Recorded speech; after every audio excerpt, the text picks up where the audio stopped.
yeah, it's tough, but any sacrifice or any pain of like being alone or like this and that doesn't compare to the pain of like being like letting your dreams die. Yes. It's not even close. So whatever pain I went through, to make it to where I'm at, is not even close to the pain of like being in Uruguay. And I kind of know how it feels, What is going on, everybody? Welcome back to the Nichols and Dime Show. I'm your host, Chris Nichols.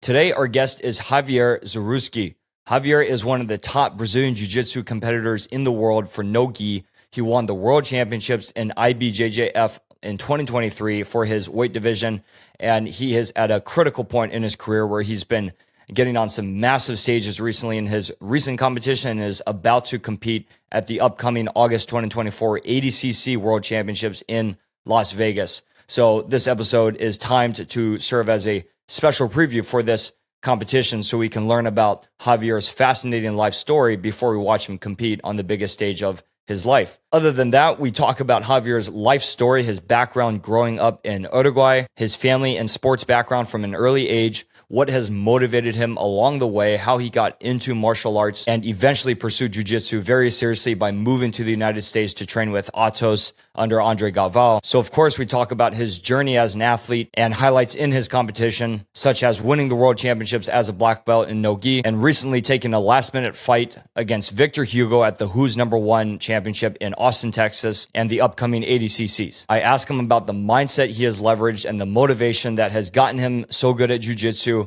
And then we apply this into greater life outside of sports and into real life, how you can apply these lessons and mindsets into your day-to-day, into entrepreneurship. We do talk a lot about jiu-jitsu in this conversation, but I do think there's some really good, valuable personal development content that you can take away from this, apply it to your life and to your business. Please enjoy this conversation with Javier Zaruski and follow him at ADCC. Javier, what's going on, my man? All good. Just living life in San Diego, California. Not a bad life, huh? Beautiful weather. We're in Pacific Beach now. Yep. I really like Pacific Beach. I like to be close to the beach. Yeah. Just did 3 trainings today. 3 trainings. Yeah, life is good. Oh, man. And all at Atos?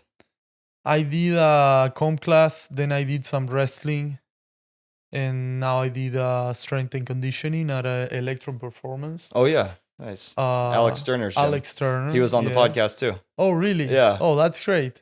Is that one out already or not? Yeah, that was last year. Yeah. Oh, that's really good. So yeah, life is good. Good, Can't man. complain. Well, good, man. You've got you're in an exciting point in your jiu-jitsu career right now. And I'm excited to talk about that. We have ADCCs coming up soon. And so we're going to talk about a little preview for that and some of the recent competition you've had. But I think a good place to start would be to get to know your background a little bit. So you were born and raised in Uruguay. Yes. So tell us about your family, your background. What was life like for you growing up there? Oof. Okay. So my mom and dad divorced when I was like a baby, kind of. Not a baby, like 3 years old. I guess that's considered a baby. So I grew up mostly with my mom.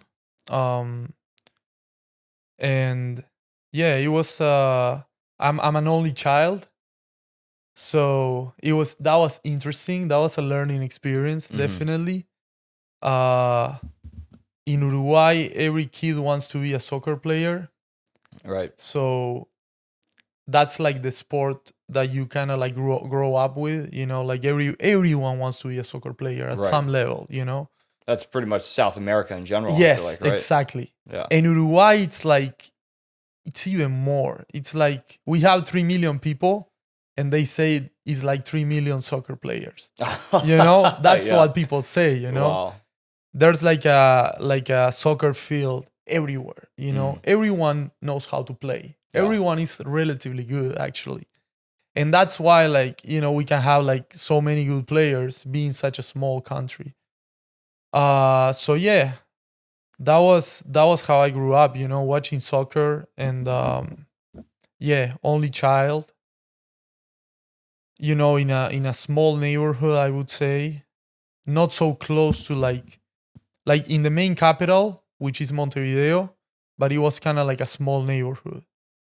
So yeah. Mm-hmm. And so you mostly grew up with your mom. Yes. Okay. Yes. And so you also, this is tell me if this is unique or not in Uruguay, but you're Jewish, Yes. right? So tell us about your Jewish background and what that was like growing up in Uruguay. So basically, how it goes for South American Jews is that before the war, or when the war started, like the Holocaust, in Europe, the Jewish people weren't allowed to work. They were, going to the concentration camps. So from both sides, my grandfather from Poland. Poland. From Poland. So they worked the fields actually. So what was going on back then? It's like there was like the pogroms. So people would come and like they would steal everything, but the Jewish people was considered like a second class citizen. So the police wouldn't do anything, So yeah, they came to Uruguay in the early 30s. And then on my great grandfather's side, they're from Turkey. It's my mom's side actually. So my grandfather, the father of my dad, and then my great grandfather from my mother's side. And he actually got captured by the Nazis. Oh wow. But he escaped. And he made his way back. He actually, he jumped off the train. He had military experience. So he was able to like walk in the desert for a couple of days, survive off like the plants or whatever, kill the Nazi infiltrates in Turkey, and saves my great grandmother. And they had a newborn, which was the sister of my grandmother. Mm-hmm. And they came to Uruguay. Wow. So it's a miracle, Yeah. Why Uruguay? So basically, I would say, from my understanding, it was a place that it was like welcoming the Jewish people, Yep. So it was like, South America, Uruguay back in the day, it was like, it was growing, there was an opportunity there. Mm-hmm. Like, and it was, anywhere was better than Europe, for a Jewish person back then. Mm-hmm. So that's where they were allowed to go. So it's like many people have like a similar story. Mm-hmm. There's like 10,000 Jewish people in Uruguay, so they all kind of like share a little bit of that. They would go into the ship and it's like, okay, let's go, let's get out of here.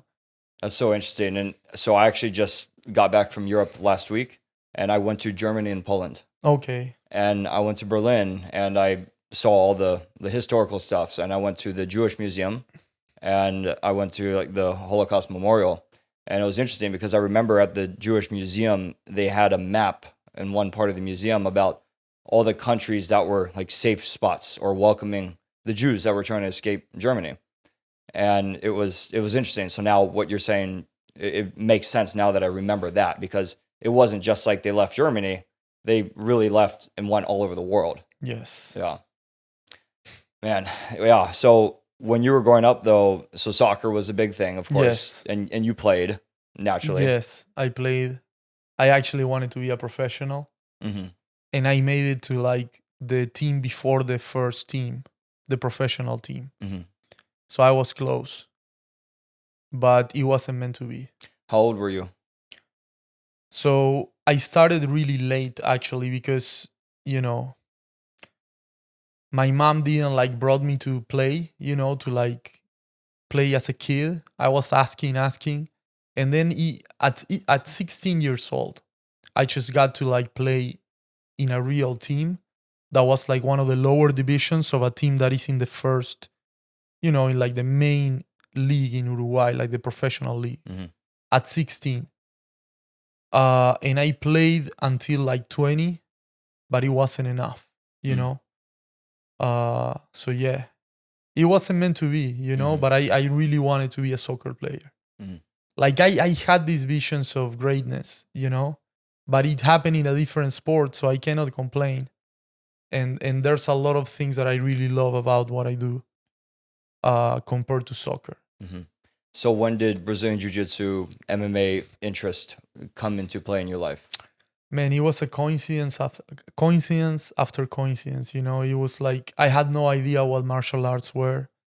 I was never into martial arts or any sports like that. And I had like this friend. He was into the UFC. And there's a friend of him that was also into it. And they were talking about it all the time. Mm-hmm. So I would get together with them. It was like this video game store, actually. One of them was working at the video game store. And I used to play a lot of video games, actually. So they started talking. I'm like, what is this, you know? And this guy just comes one day and hands me like 6 DVDs with UFC fights. Mm. And Frank Mir was in some of these fights. And I saw like this big guy just submitting everyone. And he moved really well, you know. He was like a very like technical guy, but very big, you know. And one thing that I have is that I'm a big guy, but I move like a small guy. So when I saw it, I'm like, I had like a sixth sense of like, I'm good at this. I can be really good at this. Something that I never did in my life. And then I asked this guy, like, you know, what is this? You know, and this is jiu-jitsu. You should go train here. And funny enough, my cousin trained in this place for 2 months, like 6 months before that. And he mentioned it. I couldn't even say jiu-jitsu. We have like this like story that we were in McDonald's talking, and I was trying to say jiu-jitsu to my cousin and a friend of him. They were training before me. And 12, 13 years after, I became a black belt world champion. And It's like I couldn't even spell it. And they laugh about it. It's so funny. You couldn't even say the words. And then like you didn't even know what it was. But yeah, like one thing lead me to the other. You know, like my coach told me, André Galvão, my coach in Uruguay, after like a week, it's like, do you want to compete? Like you have a lot of potential. And I said yes. And here we are, you know? Yeah. It was just very natural to me. And how old were you when you were having that conversation, when you were introduced to jiu-jitsu? 20. Wow. Yes. So this was right about at the time when you were finishing up your soccer pursuit. Exactly. I stopped playing soccer, and like a couple months after, I started jiu-jitsu. Wow. So I made a decision to stop soccer. And when I started jiu-jitsu, like now talking about it, I remember I still had like, maybe I should go back to soccer. And I had this period of time where I was like still playing a little bit of soccer and training jiu-jitsu. Thank God I chose jiu-jitsu, you know. But I had like maybe a year or two that I was like at the beginning, like I still liked soccer, you know. And then I just, you know, got completely immersed in jiu-jitsu.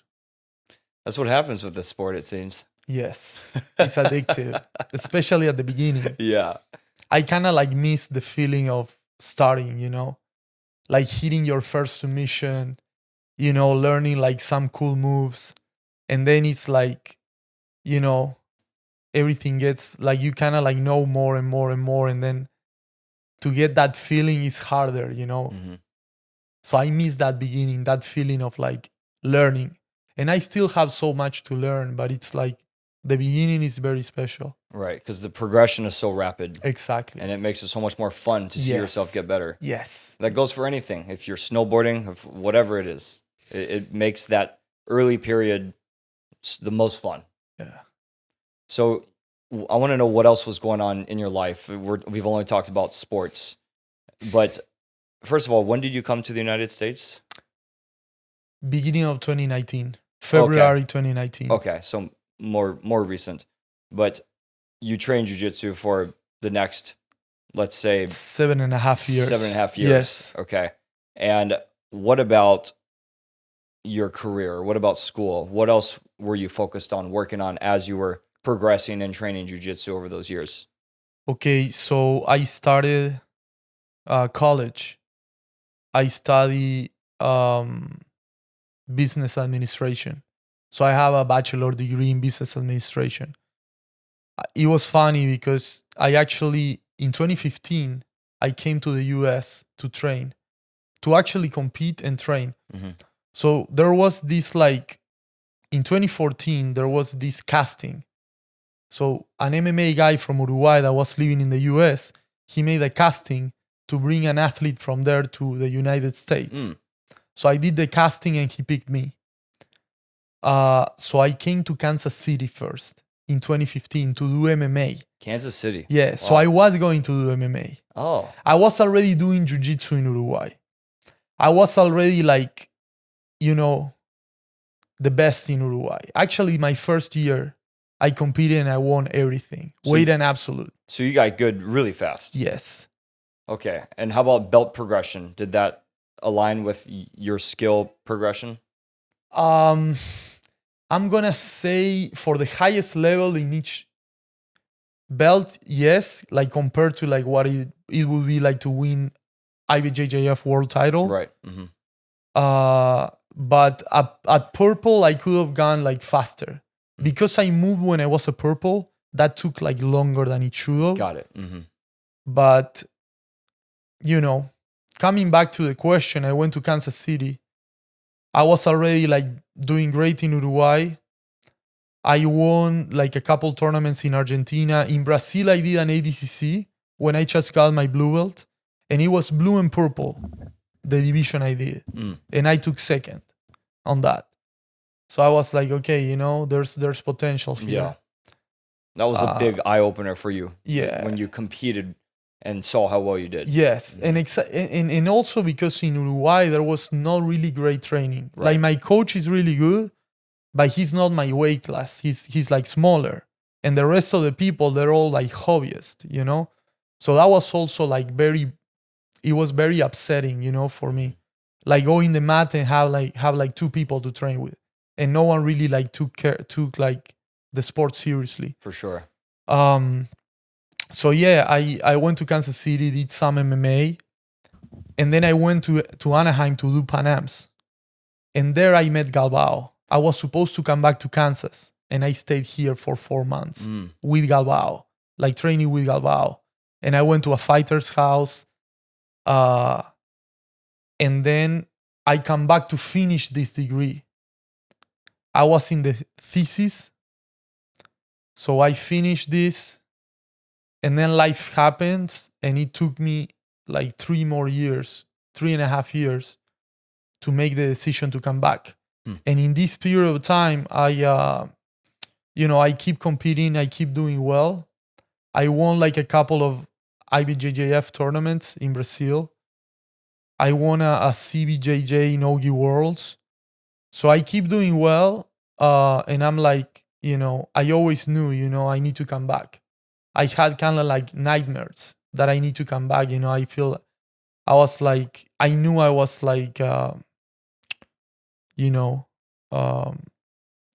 having a talent that I wasn't using, Wow. Yeah. And did you have any foresight on what your career would be using your degree if you did not pursue Jiu-Jitsu or MMA professionally? No. I mean, so I worked, in 2017 and in 2018, I worked for these companies, and I didn't like it.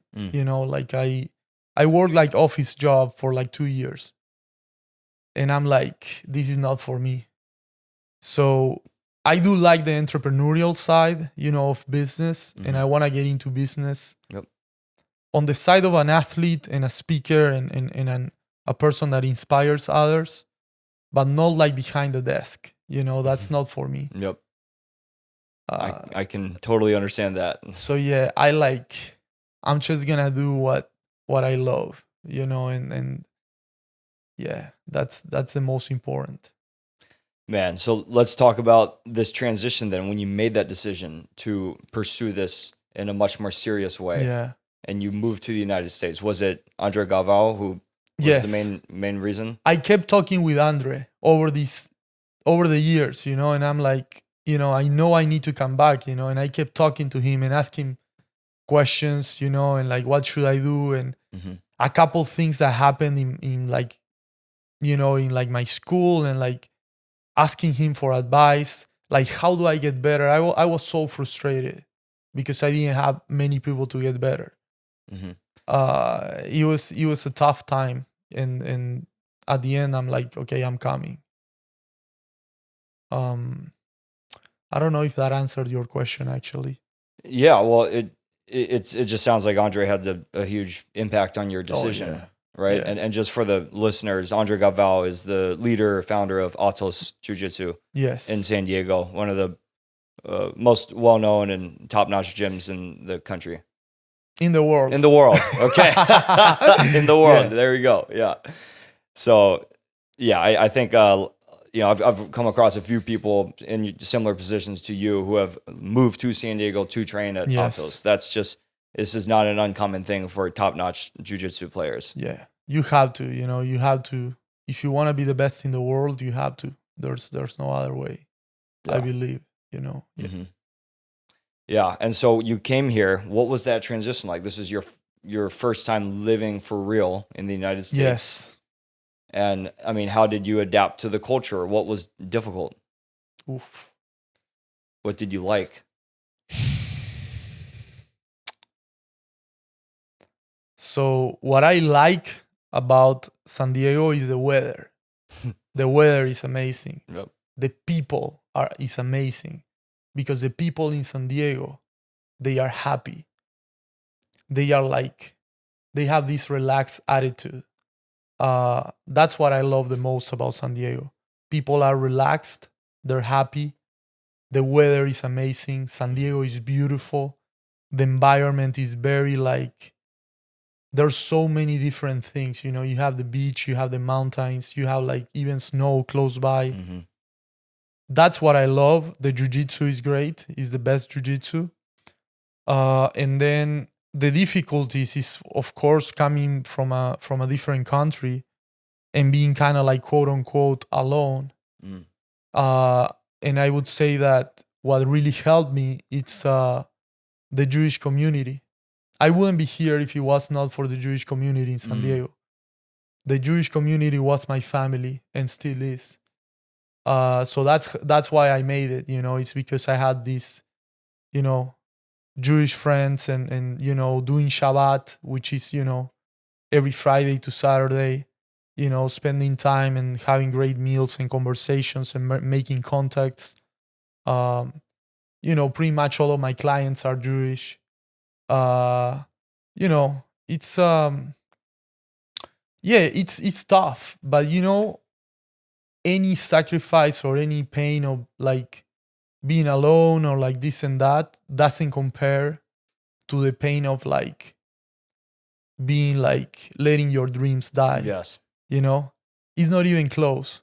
So whatever pain I went through, to make it to where I'm at is not even close to the pain of like being in Uruguay. And I kind of know how it feels, I had these dreams actually before coming that I would go to compete and I would never get to the competition.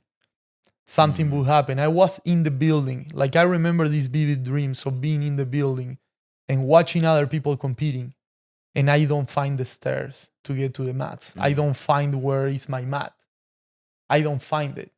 And it's like, I feel like it's my brain telling me like, you are not doing what you are meant to, you're kind of like, and those dreams, they stopped, Mm-hmm. So that's like, that's a big sign to me, yeah, some injuries and, it's like the normal stuff, losing some competitions. Yeah, just life, but it's better. Life is better when you go and do what you love. Yep. So how were you surviving at this time? You came here for jiu-jitsu, and jiu-jitsu isn't a sport with a whole lot of money flying around, especially when you came here, right? It's grown thanks to some people in the sport. But how would you describe how you got by? Well, so I saved some money. I actually sold my car there. So I had some money saved. I got lucky. Like I got some help. Like I crashed into couches and places like this until like, being able to like get some clients. I got a couple like jobs, like not related to jiu-jitsu at all. Sure. I worked at Weight Watchers during COVID, for example. Wow. I don't know if you know that company, Yeah. I worked for a vacation rentals, just like delivering propane and just like fixing like easy stuff at homes. Yeah. You did what you had to do to. Yeah. I was very blessed, like I was very blessed. Like I find ways, Yeah. Well, how about learning English? When did you learn? So I learned English actually when I got into martial arts. I started watching a lot of YouTube videos. And I already studied a little bit of English in high school. But I really got like better watching videos on YouTube. Yeah. And it comes easy, to learn languages, it comes very easy. For you? Yeah. Wow. Do you speak anything else other than? I speak Spanish, Portuguese, English, and God willing, Hebrew at some point. That's the next one. Nice. Yeah. Oh, you still haven't learned. I know a little bit. Okay. But I cannot have a conversation yet. Nice. Yeah. Wow. Man, so throughout, I mean, you took some big steps, some big risks coming to the U.S. to pursue this. You were sleeping on couches. You were taking random jobs just to pursue your dream. What has been the biggest thing that's motivated you? Because you seem like a very motivated, focused guy. And that's been my experience around you. And you're very passionate. You're very committed to your faith. What is motivating you today the most? To be honest, I think the biggest motivation is that I, over the years, competing in Uruguay, for example, and going to Argentina, to Brazil, fighting like Brazilian national champions, world champions, and beating them without having good training at all, having really bad training. All due respect compared to the training they had. And, I saw the talent, So I'm like, I can't let this die. I have to go for it, because if not, I'm going to regret for the rest of my life. So for me, like one of the biggest motivations is like to become the best version of myself and be the best I can be. And not having that like sense of regret. That's a big one, It's like you are given certain talents and you have to use them. You have the obligation to use them. It's not a choice, actually, Like you are obligated to use your talents because they are given to you for a reason. So it's like, for me, the biggest thing is like when I go to sleep at night, do I have peace of mind? Did I do the best I could do, So that's what I'm going after. I'm going after that peace with myself, looking at the mirror and knowing that I did what I'm supposed to. That I'm like, on my mission, to become the best version of myself, to inspire others. That's really what motivates me. Like the success doesn't motivate me much these days. It's more just like with myself and God, So my question is, where do you get that wisdom from? My guess would be it's from your faith, because what you're saying is related to what's taught to us in the Torah or the Bible, right? But because a lot of people, it takes a while for them to learn that, hey, I'm here to be my best. Yes. Right? People don't get that right away. Where did you actually learn that? Well, I believe the concept of hell in Judaism is like to get to know the person you could have been, You don't want to have that. You don't want to have that regret, to see like Wow. who you could have been, you know? Imagine you die one day and like they show you this guy that like he became the best version of himself. I love that. Black belt world champion, inspired millions of people. He was a force in the Jewish community, wrote books, was a speaker, shows you a beautiful family, this and that. And then you go there and you're like, oh, but that's not me. I don't want that to happen, you know? So I have this in mind, you know, I make mistakes but I have this like spirit of getting better and learning and doing my best. And I'm working on like what are the things that allow me to do my best. And for sure, one big one is studying about Judaism. And there's this like rabbi that I met in Uruguay in my last trip. His name is Max Godet. He's amazing. So, you know, the Kabbalah that he teaches is very practical, because Kabbalah is like something that people think is like very mystical and this and that, and it could be. And I don't like that part. I like more like the practical side of it. And you know, what I learned recently is that, you know, we are a soul in a body. We are not a body with a soul. The main thing is our soul, and our bodies are like the vehicle of our soul. So that's something that I have in mind, especially lately. So we have an obligation, you know. We are obligated to do our best and to become the best version of ourselves. It's an obligation, you know. Yeah. I love the way you say that. I agree with it. Have you heard of the book Can't Hurt Me by David Goggins? Yes. Okay. I didn't read it, but yes. Okay. So he says something very similar to you about what hell is. He says pretty much the same thing. Like, this is the version of you could have been if you don't put it all out there. So I love that you said that. So let's talk a little bit about some of the competition that's coming up and your recent big successes. So is it fair to say your last big success was winning IBJJF World Championships no-gi last year? Yes, the last big one, yes. I won a Grand Prix in Mexico after that, but that's for sure. So to date, would you say that's your biggest win of your career? Yes, yes, the world title, black belt world title. Yep. Yeah, of course. Definitely. Yeah. So, and then what's coming up with ADCC pretty soon here in August, how does this opportunity compare to anything you've done in the past?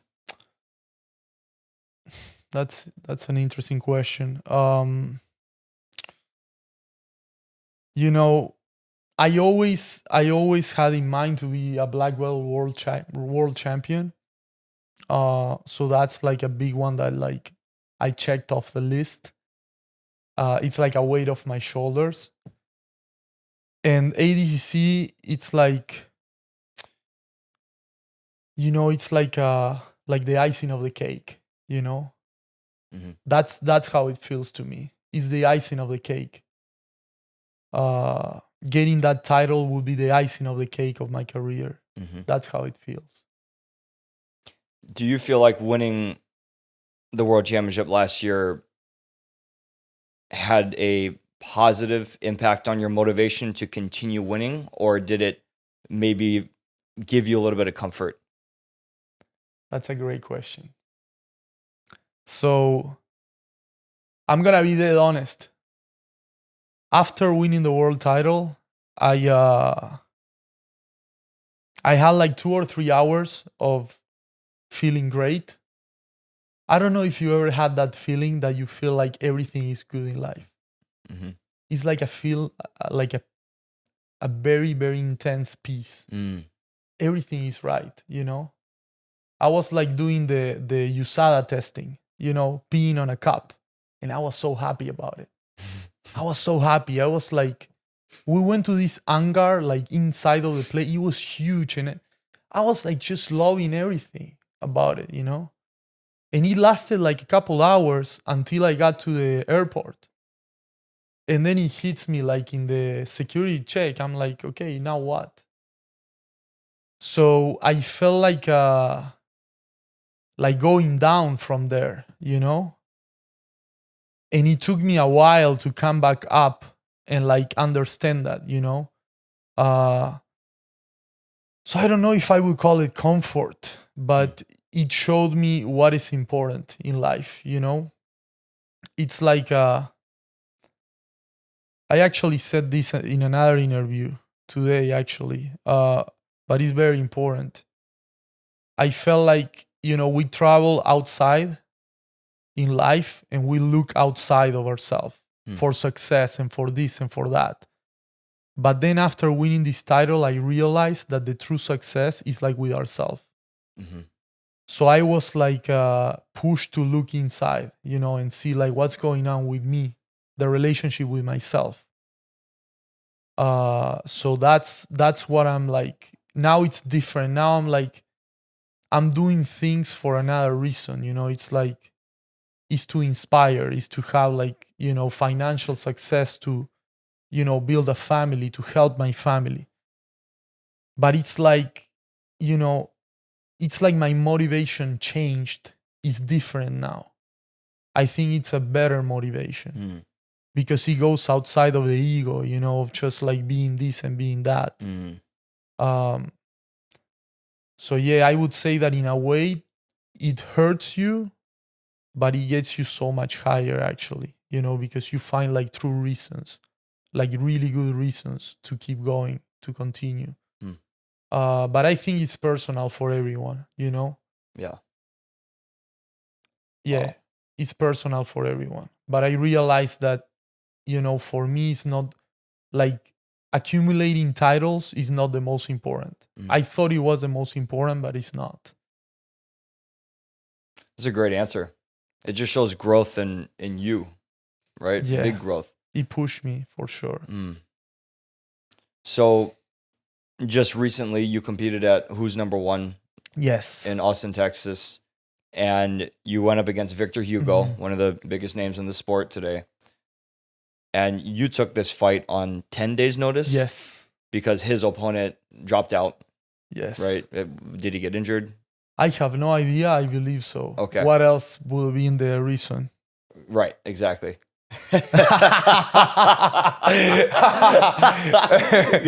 I don't want to, you know, I don't know. We'll let the imagination. So let's say that, yeah, he got injured. So you showed some real courage and balls to take this fight on short notice. How did you get this opportunity? Who gave you the call, and what went through your head when this opened up?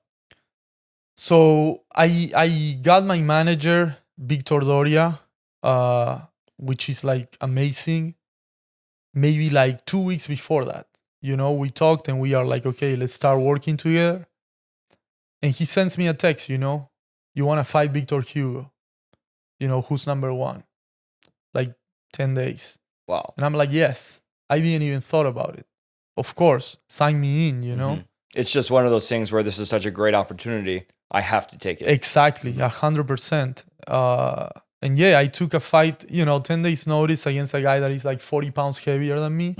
And he trained for Nick Rodriguez. Then now he was training for Luke Griffith. Yep. So he beat Nick Rodriguez in his last fight. Yeah. So of course he was training, he was focused. I was like not training much. But I'm like, yeah, I'm taking this fight, you know, I'm taking this opportunity. There's no way I'm not taking the opportunity. You know, you have to take risks. Yes. That's how it works. But yeah, I was unprepared physically and mentally too, because when you prepare physically, you prepare mentally. Right. You gain confidence. But I still, in my mind, I'm like, I'm going to win this fight. But when it came to it, I didn't feel good in the match itself.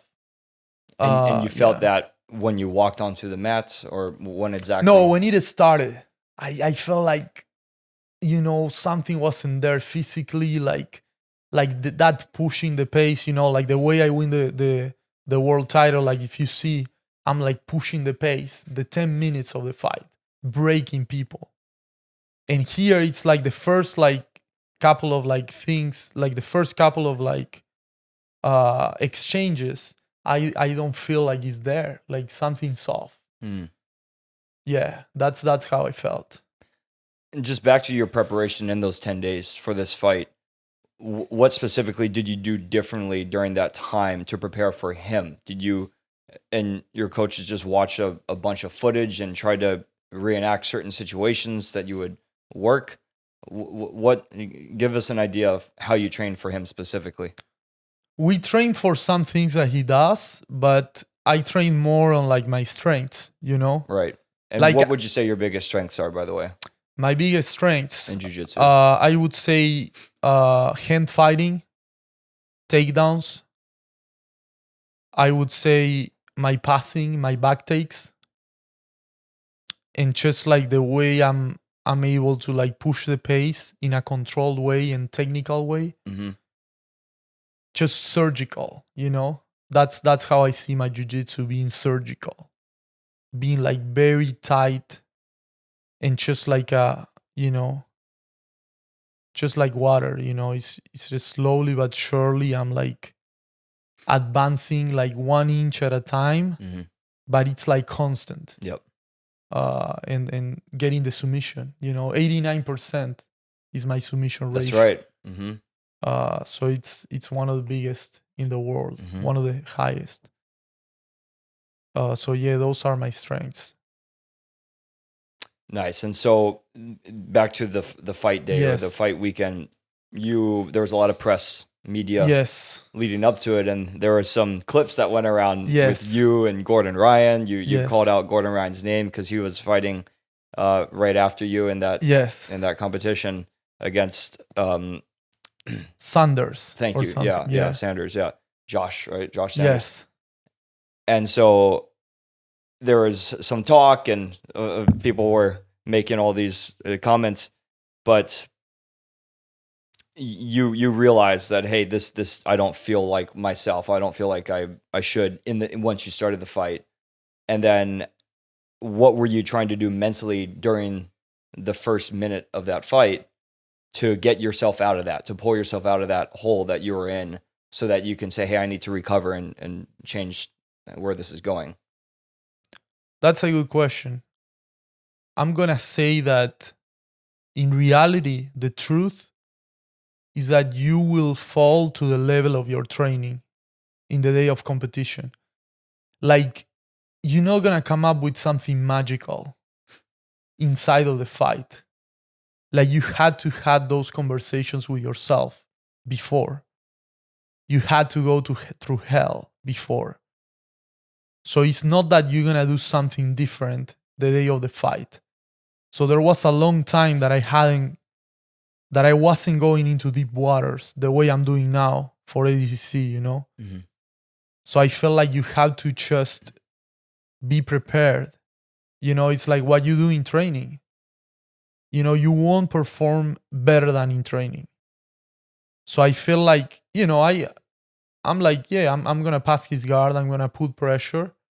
That's what I'm thinking. You know, I'm thinking, okay, let me recover and go again. But he was very good at like pushing the pace, and he was ahead in the exchanges. So yeah, you always tell yourself, you know, you're going to keep going and win. That's what you tell yourself. But you have to be there during the training camp in order for that to be successful. You know, that's what I think. Yeah, and what you said about his pace, that was one thing the announcers were saying as well during this fight. They were saying, hey, this is a faster Victor Hugo than we've ever seen. Yeah. He came out pretty aggressive with you, and it probably caught everyone by surprise a little bit. Yeah. Yeah. Yeah, he put the pace for sure. He was good. Because he's a big dude. Yeah, he's huge. Yeah. What is he, like 260? 262, I think he was. Oh, wow. And he's like 6'4"? Yeah. Your height? You're 6'4"? He's like my height, yeah. Maybe slightly taller, maybe the same height, but he's heavier. Yeah. Wow.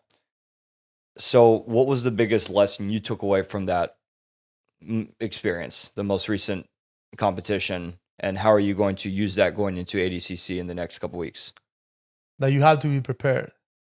You know, you have to be prepared. You cannot expect, you know, that you're just gonna win just because, you know. You gotta be prepared. You gotta physically and mentally prepare. And you gotta be training really hard. You know, that's what gives you the confidence, you know. Like doing tough rounds, training every day, like having that battle with yourself every day, waking up early, you know, going to train when you don't want to, lifting weights when you don't want to. Those things are like building up that like confidence, that like willpower. That's what you will need to win. You know, you need that willpower. So I would say that, yeah, it's like you have to be prepared. You have to do the work. It's not just going to happen. You have to do the work. That's the biggest lesson. Absolutely. And do you feel like you're in a much better place going into ADCC since this has been something you've been preparing for much more seriously for a while compared to something with less than 2 weeks notice? 100%. 100%. You know, having a full training camp, it's like proper. So yeah, it's completely different, you know. It's like a proper preparation. And so the way ADCC works, we don't know the brackets, right? For Yes. most, or at least for most of it. Yes. Okay. Yeah, I think they throw the brackets like 2 days before or something, 1 or 2 days before. Wow. And so but with the exception of some of the super fights that are. Oh, the super fights we know. Okay. Yeah. Like Gordon versus. Gordon Felipe and, Yep. and Sunday Gordon versus Yuri. Okay. Yeah. Wow.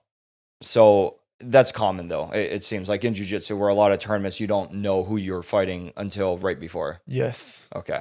So you've mentally dealt with that before and you just show up knowing your game instead of strategizing too much around who you're fighting. 1000%. And that's a big one, you know. I think that brought me a lot of success.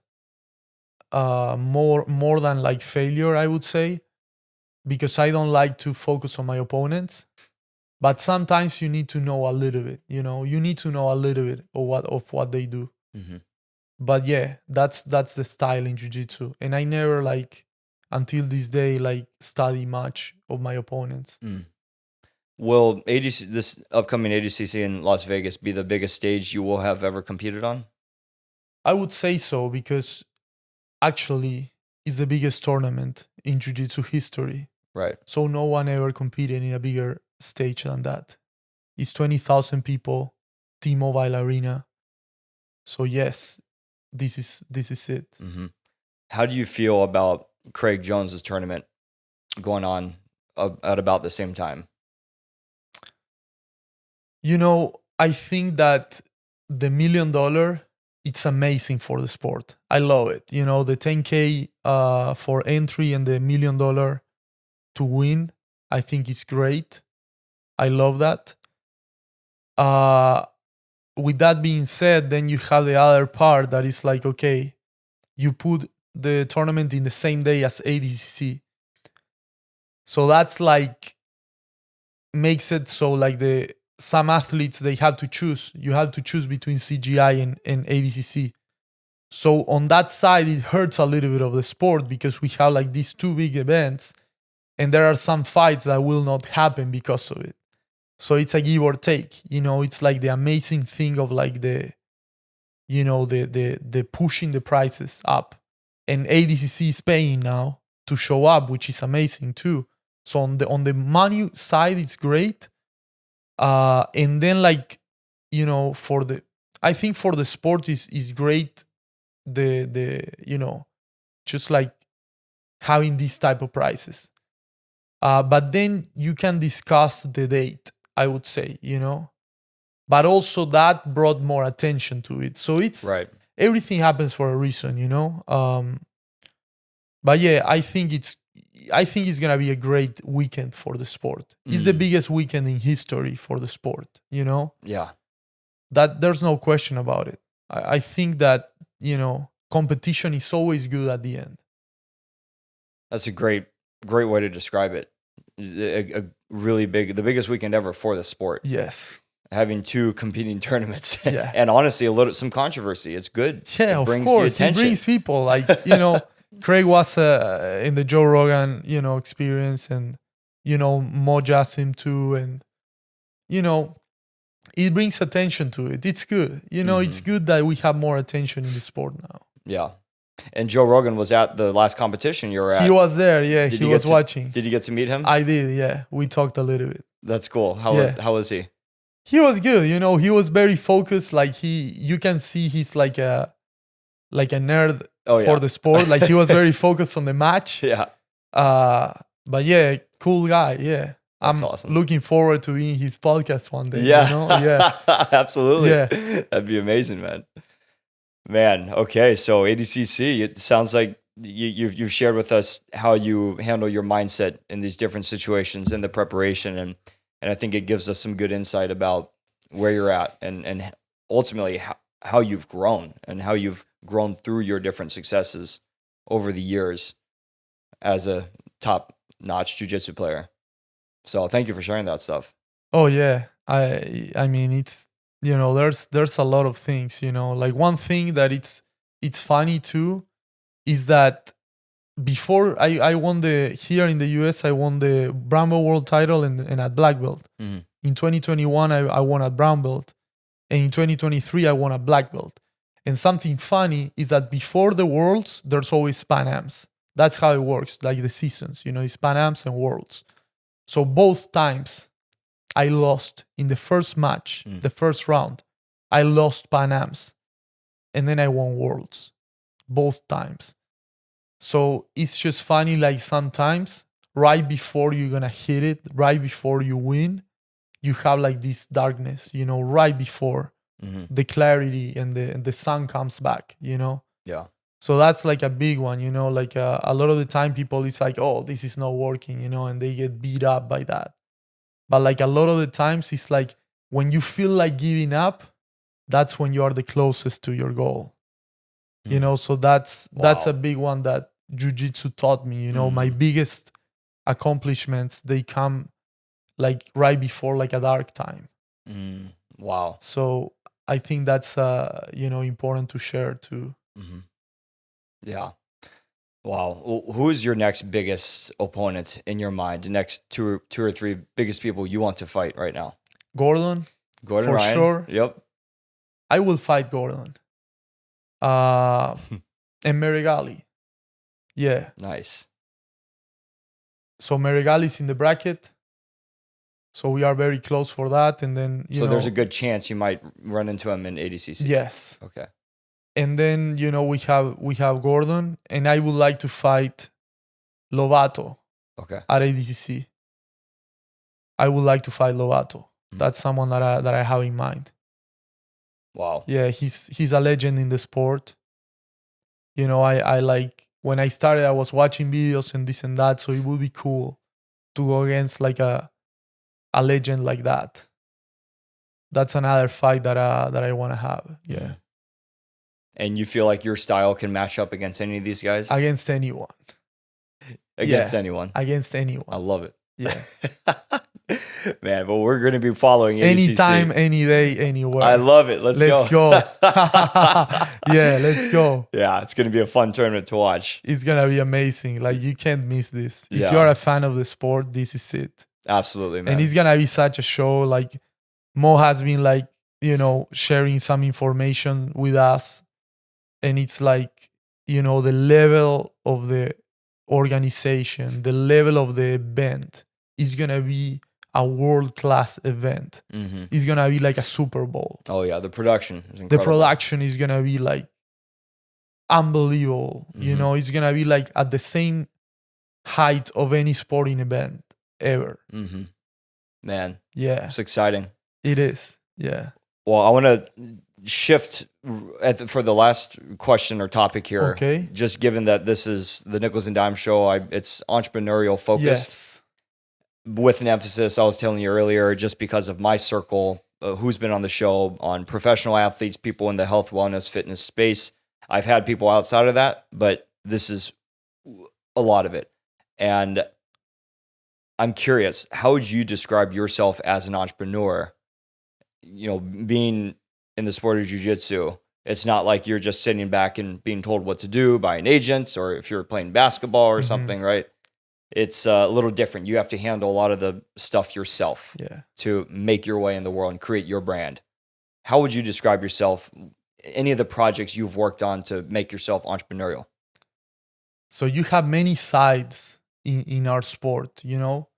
You have the main one, which is the athlete. So this is like your diet, your sleep, your training, your studying. That's one part. And you are like an entrepreneur because you have to, I have a team, you know? I have nutritionists, therapists, coaches at Atos, and strength and conditioning, Alex. So you have a team, but like you have to like put everything together yourself. You know, it's not like, you know, like a NBA player that everything is kind of like more handed to them. You have to hustle a little bit to have that team and to keep that team. Then you have the teacher, you know, like in jiu-jitsu, everyone teaches. Everyone. Even like it could be either in the instructionals or you teach one-on-one, you teach seminars, everyone teaches. So that's another part, you know, like getting the clients and putting yourself out there, being good at coaching, you know. I coach a lot of kids nowadays. I have my BJJ Fanatics instructional too. Okay. Hoping to release another one soon. And that's a great source of reoccurring income, right? Because people will keep buying it. People who are new to jiu-jitsu will purchase it, and then you'll get paid. Yeah, BJJ Fanatics is a great opportunity. Then you have like the sponsorships, right? So that's also like you have to hustle. You have to, you know, put your name out there and bring like value to the people that are seeing you in order for these brands to say, okay, like I want to work with this person. Then, you know, I have an agent, you know, so that helps to like, you know, getting fights and things like this. But still, like a lot of the work you have to do yourself. You know, some people open an academy, some people don't. I like, you know, there's a lot of things that I like. You know, I like speaking. Like I'm thinking of public speaking. Like one day, you know. I like to write books and like maybe one day having my own podcast, you know, though that part I like a lot, like the self-development, you know, side of things. There's a lot of things out there to do, you know. Some people have their own merch, you know. So launching your own brand, you know, related to jiu-jitsu and not related to jiu-jitsu, or like making a product, you know, there's many things to do. So yeah, it's a lot. The thing is, like, in order to be really good at something, you need to focus. So it's like, it's hard, to be honest with you, you know. Sometimes I feel like I'm like, my main focus was always training, and it still is, but sometimes I feel like some of these things I'm not putting enough time as I should have.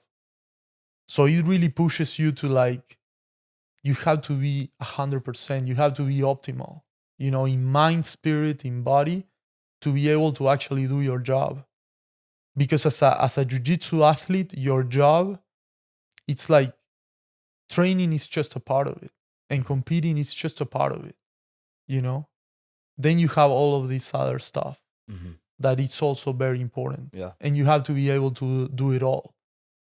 So that's my quest now. It's like, how I can improve myself enough so I can do all of this and do it right.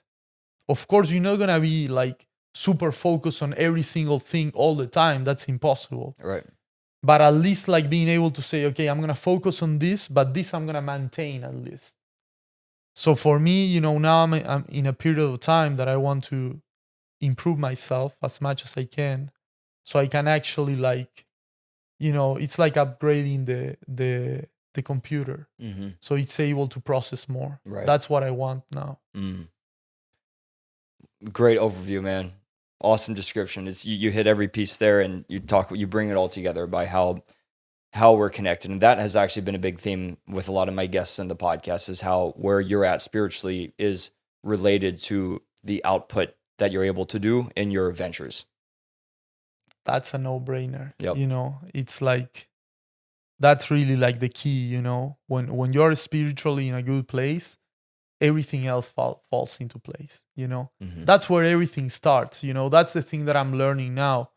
And it has to do a little bit about what I said about the inner work, you know. Like when you are like good with yourself and everything, it's like your inner world is in place, then the rest of the world just like the universe works with you, you know. So that's the biggest job, you know. That's what I'm focusing my energy right now. I love it, man. Yeah. Is there somebody in your network who you would recommend I also have on this podcast? Let me see. He has to speak good English. That's the thing. Because I know a lot of Brazilians. He has to be in the entrepreneurial world. Yeah, you know, it's flexible, like entrepreneurial world, but with, you know, if it's an emphasis on professional sports, then that's great. There's definitely been a few people in the fight community who have been amazing guests. You know, maybe you could have, Jesse Taylor. You know Jesse Taylor? So he won the Ultimate Fighter twice. Oh, okay. And he had like some controversy like both times. He just popped in my mind, you know. Okay. Maybe he's a good guest. Sure. I can connect you guys. Amazing. And let me see. I probably know more people that could come. I asked you on the spot. You can tell me later. Yeah, I can think about it and tell you later. Cool. How can people find you and follow you online, support your journey? So, Zaruski BJJ, that's my Instagram. That's like the main place that you can just follow my career and like my day-to-day training and life and just what I'm up to, you know. And also like I launched my website if you guys want to just take a look at it. It's javierzaruski.com. So that's another way. And yeah, that would be it. Like I would say Instagram is the main one. Perfect. Yeah. And we'll link all that stuff on this episode. Yeah, I'm looking forward to it, man. Me too, man. Well, Javier, thanks so much for the conversation. I can't wait to continue to see your journey. It sounds like there's some amazing things ahead for you. And we're going to be watching ADCC closely and things beyond that. And then the greater impact you'll have beyond jiu-jitsu in the world. A lot of this podcast was beyond jiu-jitsu and about mindset and personal development and growth. So that's the type of stuff that I love to talk with people like you. So thanks for being on, man. Man, thank you so much. It was a pleasure to spend this time with you. And people be aware because I'm coaching you on Sundays at Ocean Pacific. So people be aware of this guy. He's going to be the next champion, you know. Maybe we have a Master World Champion here. What do you think? Is that in your mind? Doing Master Worlds or something like that in Jiu-Jitsu? Like Master Worlds? Like meaning what age is that? It's like 30 and above. Oh, yeah. I mean, will you do it? Yeah. I want to get competing for sure. Okay, let's go. Let's go. That's next, man. I love it. I'm excited, you know, to see your growth in jiu-jitsu too, you know. Thank you, man. It's been feeling good lately. So I'm excited to keep going at it. And you have good coaching, you know. Yes. That's for sure. Man, well, I appreciate it, man. Thanks so much, Javier. I appreciate you, man. It was a pleasure. All right. Bye, everybody. Thanks for joining me for this episode of the Nichols and Dimes Show. Please hit the subscribe button on YouTube and follow my Instagram page at Nichols and Dimes. The podcast Instagram page is at Nichols and Dimes Show.